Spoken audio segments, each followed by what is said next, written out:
নারী ফুটবলের ইতিহাসে এক নতুন মাইলফলক অর্জন করেছে বাংলাদেশ। প্রথমবারের মতো এএফসি নারী এশিয়ান কাপের মূল পর্বে জায়গা করে নিয়েছে দলটি। সেই ঐতিহাসিক সাফল্যকে ঘিরে ছিল ব্যতিক্রমী এক আয়োজন। মধ্যরাতে রাজধানীর হাতিরঝিল আম্ফি থিয়েটারে বাংলাদেশ নারী দলকে দেয়া হয় বর্ণাঢ্য সংবর্ধনা। শনিবার মিয়ানমারে অনুষ্ঠিত বাছাই পর্ব শেষে তুর্কমেনিস্তানকে 7-0 গোলে হারিয়ে নিজেদের শ্রেষ্ঠত্বের প্রমাণ দিয়েছে বাংলাদেশ।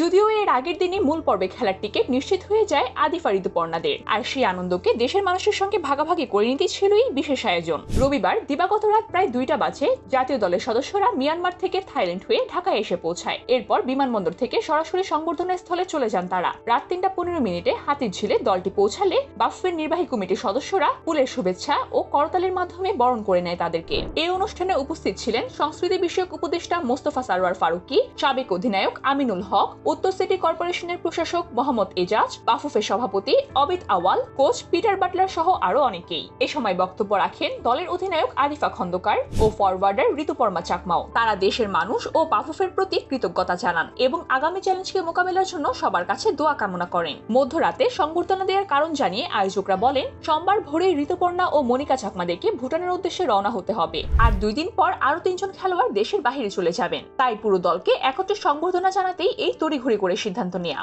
এই আয়োজন শুধু একটি এক রাতের উৎসব নয়, বরং বাংলাদেশের নারী খেলাধুলার এগিয়ে চলার একটি প্রেরণাদায়ী অধ্যায়।